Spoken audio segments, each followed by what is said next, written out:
Alhamdulillahilladzi arsala rasulahu bil huda wa dinil haqq liyuzhirahu 'ala dini kullihi walau karihal musyrikun.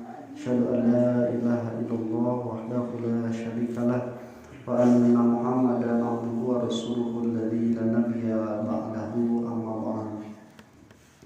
Ikhwatul iman rahimakumullah, paminna dina rentetan sejarah yang Bani Israil itu adalah kaum yang eksodus, itu berpindah muhajirin bahasa Arab nama. Mereka itu tidak mempunyai kampung halaman yang tetap itu.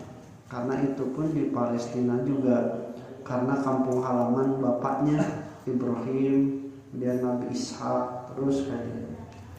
Nah, oleh karena itu mereka itu berpindah ke tempat-tempat yang lain. Nah, berpindah ke tempat yang lain itu terkadang ada melalui jalan yang seperti disebutkan dalam kisah Nabi Yusuf. Nabi Yusuf teh keletikna di piceun, disebutkan di dahar ku ajar ke bapakna. Terus gede papang hidei ternyata di Mesir. Jadi kan orang-orang pasisian neangan kahirupan teh neangan nu aya kota. Nah, di kota mah balageus sok dibaragi. Pendakadinya ternyata Nabi Yusuf tahu pada saudara-saudaranya. Sampai singkat cerita, Nabi Yusuf itu membawalah ayah dan saudara-saudaranya itu untuk tinggal di Mesir. Nah, dari sinilah Bani Israil itu kenapa bisa masuk ke Mesir. Di Mesir itu kadang mereka juga memang cerdas dalam segi ekonomi, dalam segi pertanian, begitu. Nah, tapi terkadang mereka menggunakan cara-cara yang istilah nama omongan batur dengan jalan riba, gitu.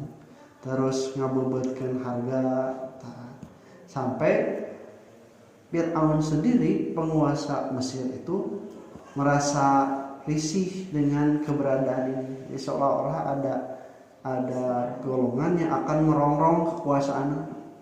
Bahkan terbukti ketika ditakwilkan mimpi oleh para ahli tafsir mimpinya, bahwa nanti di kalangan Bani Israil akan ada seorang laki-laki yang akan menggulingkan kekuasaan Fir'aun. Sampai kumaha carana supaya itu terjadi, malah memipayahan weh kabeh anak laki-laki Bani Israil. Bener teh anak lalaki nu kabeh diparaehan, anu anak awewena diantepkeun. Tapi dari skenario Allah ternyata anak laki-laki yang akan menggulingkan kekuasaan itu adalah Nabi Musa, justru selamat dan diurus oleh Fir'aun dan Siti Asyah sendiri. Jadi skenario Allah. Nah, Fatimah rahimahumullah. Nah, oleh karena itu diusir kali itu kadieunya sampai diudag-udag ke Fir'aun ke Laut Merah, dan Fir'aun pun sampai mati di sana. Dan mereka itu tidak punya tempat, sampai diasingkan oleh Allah Subhanahu wa taala 40 tahun lamanya di padang Tih dengan bimbingan Nabi Musa. Nah, itu terus itu neangan di tempat nu sejen. Nah, cara nanti gitu. Mimiti maknya we siga pendatang, daek gawe kasar, daek kuli, daek naon. Tapi hiji waktu ngaronjat dengan cara-cara yang nyata omongan teh. Aya nginjemkeun duit kudu riba. Aya nginjemkeun parang, ngarentakeun alat perang, tapi perang teh disebabkeun ku manehanana sorangan. Jadi mengambil keuntungan di air keruhna teh jelas. Nah, mereka itu sampai pas saya berperang we jeung kaum-kaum anu aya di dinya, da ku alatan jati kasilih ku junti teh gitu. Jadi pribumi kaelehkeun ku pendatang.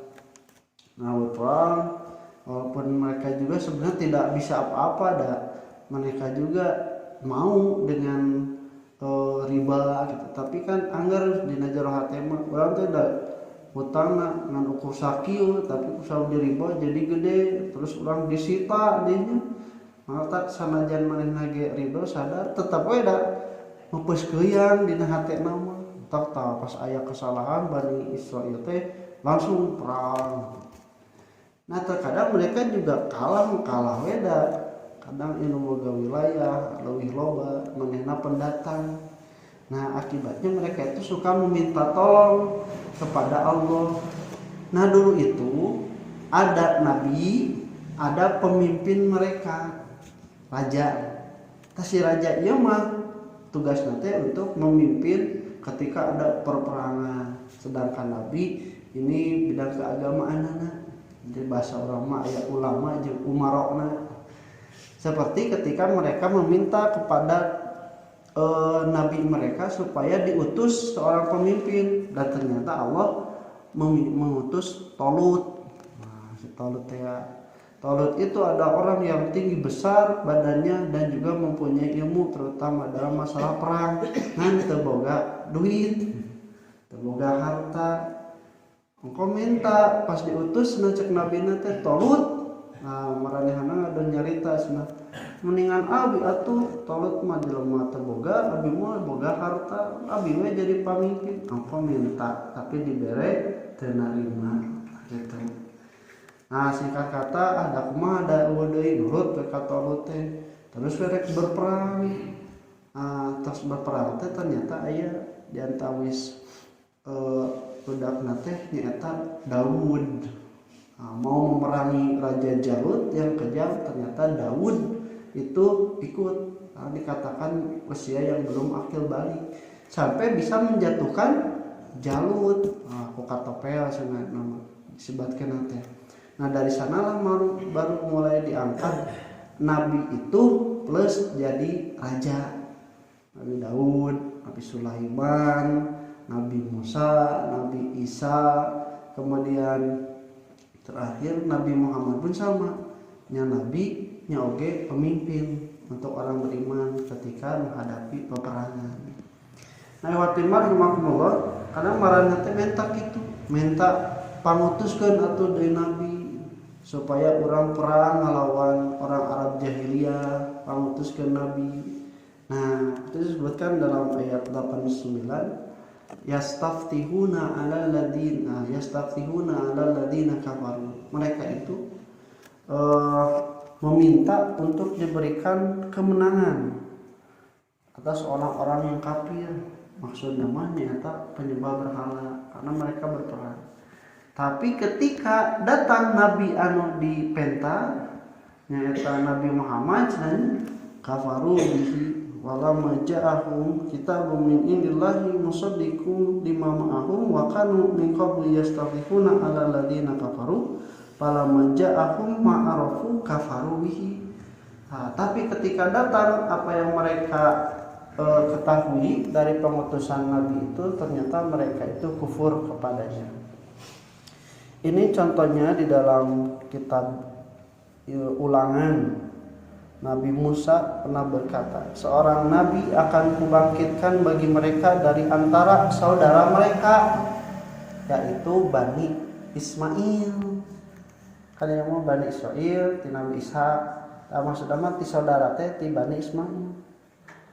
Seperti engkau ini, aku akan menaruh firmanku dalam mulutnya dan ia akan mengatakan kepada mereka segala yang kuperintahkan kepadanya.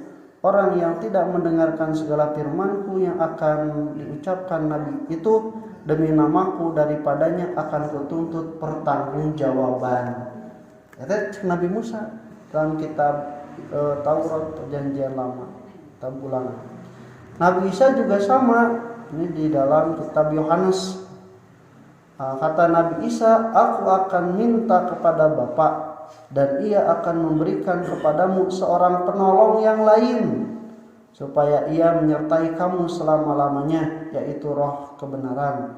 Dunia tidak dapat menerima dia sebab dunia tidak melihat dia dan tidak mengenal dia, tetapi kamu Bani Israil mengenal dia sebab ia menyertai kamu dan akan diam di dalam kamu. Dalam Injil Barnabas juga dikatakan, para murid bertanya, "Ya guru, siapakah gerangan orang yang engkau sebut-sebut akan datang ke dunia ini?" Yesus menjawab dengan hati yang gembira, "Dia adalah Muhammad Rasulullah. Maka apabila ia datang ke dunia ini, ia akan menjadi sebab terwujudnya amal-amal yang soleh di kalangan manusia dengan rahmat yang besar yang dibawa olehnya. Sebagaimana hujan menjadikan tanah itu mengeluarkan buah setelah lama berhenti." Pasal 163 7-10. Di Al-Quran pun juga sama. Dalam kitab Al-Quran disebutkan, "Idz qala Isa ibnu Maryam inni Rasulullahi ilaikum musaddiqan lima ma'akum." Kemudian juga wa mubasysyiran bi rasuli, dan juga akan memberitahukan tentang kedatangan seorang rasul ismuhu Ahmad, yang namanya adalah Muhammad, atau disebut juga Ahmad. Itu di dalam surat As-Saff ayat ke-6. Nah, itu iwatimar rahimakumullah. Ini bukti-bukti yang jelas bahwa Nabi itu telah diketahui oleh mereka. Bahkan mereka itu memang mengharapkan supaya Nabi itu diutus dan membawa kemenangan atas mereka ketika melawan orang-orang penyembah berhala. Nah, tapi ternyata ketika datang mereka justru kafaru bih. Mereka itu kafir, mengingkarinya. Maka Allah dengan serta-merta mengatakan falaknatullahi alal kafirin. Maka laknat Allah lah bagi orang-orang yang kafir, yang menolak. Kafir mah itu menolak karena dia itu bahkan sudah mengetahui apa yang benar. Sebetulnya itu adalah kafir. Kaifatimar rahimakumullah. Setiap manusia diciptakan oleh Allah sudah disimpan potensi menerima kebenaran. Maka kapanpun ada kebenaran yang datang, setiap manusia itu akan bisa menerima. Ada fitrahnya. Cuma karena hawa nafsu, egois, individualis, mau menang sendiri. Nah, kadang potensi itu tidak keluar, kehalangan, ketutupan ku hawa nafsu menghalang, jadi tidak nerima sanajan bener oge nya bener tapi da tisi eta mah jadi bener. Nah, ikhwatimah rahimakumullah, kan taros kana mana katanya ketika apa yang dikatakan oleh Allah Subhanahu wa taala secara jelas dalam firman-Nya tapi kita masih menolak. Kita kade bisa termasuk manusia yang ingkar, yang di ayat sebelumnya dikatakan karena hatinya sudah aghlaf, terkunci, terstegel. Qul qouli hadza wastaghfirullaha li wa lakum. Assalamualaikum warahmatullahi wabarakatuh.